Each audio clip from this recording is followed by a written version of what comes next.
Eyewitness News is your local election headquarters. New this morning, we have in-depth coverage of our Eyewitness News Roger Williams University exclusive poll. Joining us live in studio to break down the latest numbers is our Eyewitness News political analyst, Joe Fleming. Good morning to you, Joe. So earlier this morning, we released new poll results on President Trump's job approval in Rhode Island. If you didn't see it, we're going to run through the numbers right now. Here's a quick look. 37% say he's doing an excellent or a good job. 18% say fair.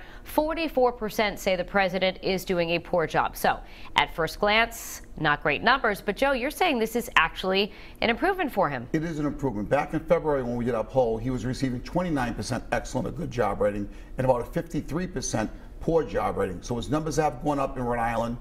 His numbers are now about where the percent of vote he received in 2008 and 16 when he ran for president. So his approval rating has got about, it's changed about 10 points. Yes, it's gone up 7 points positive. The negatives went down about 10 points, and a few went to the fair category. The big improvement was among independent voters in the state of Rhode Island. He's now at about 47% excellent or good rating, and that's important if you're a Republican in Rhode Island. You have to do well with independent voters. All right, now let's turn our attention to the governor's race a little bit here. So our poll had showed that Governor Raimondo and Cranston Mayor Alan Fung really are neck and neck with only 2 points separating those two front runners. Here we go right here with Raimondo at 39%, Fung 37%. But I mean, you look at the people who still have not made up their mind, those undecided voters at about 14%. Obviously, that's a large chunk of the voting population there. It's a large chunk, Danielle, but also keep in mind it's August. People are not zeroing in on the election yet. We still have 3 more months. I think after Labor Day and the primaries, people will zero in on a little bit more.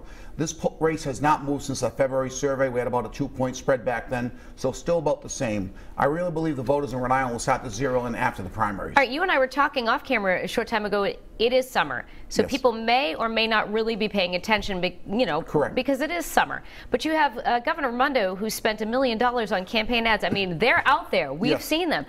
Are they not working, or people really just not paying attention? Well, I think it could be a combination of both. At this point, people probably not zeroing in on the TV ads that much at all. They are working among Democrats. Her numbers among the Democrats in the survey have gone up slightly, so that's a plus for her with the Democratic primary.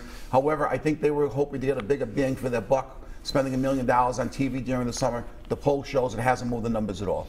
All right, let's for a second tie President Trump back into this. So again, Rhode Island, reliably a blue state, high Democratic turnout expected in November. But, does the president's unpopularity hurt the Republicans who'll be running for governor? Well, it could hurt them down the road, especially in strong Democratic areas. The Democratic nominee could use that against the Republican candidate, really try to tie him to boost up the Democratic vote in places like Providence, Pawtucket, Central Falls. So I think that's where it'll help. I don't think it's going to help that much in places like Warwick, Cranston, and South County. But in strong Democratic areas, it might motivate the Democratic base to go out and vote. All right, now, Joe, we have more of our poll results online. We want to let our viewers know you can find the results of our exclusive poll, and we thank you for joining us. It's now posted at WPRI.com.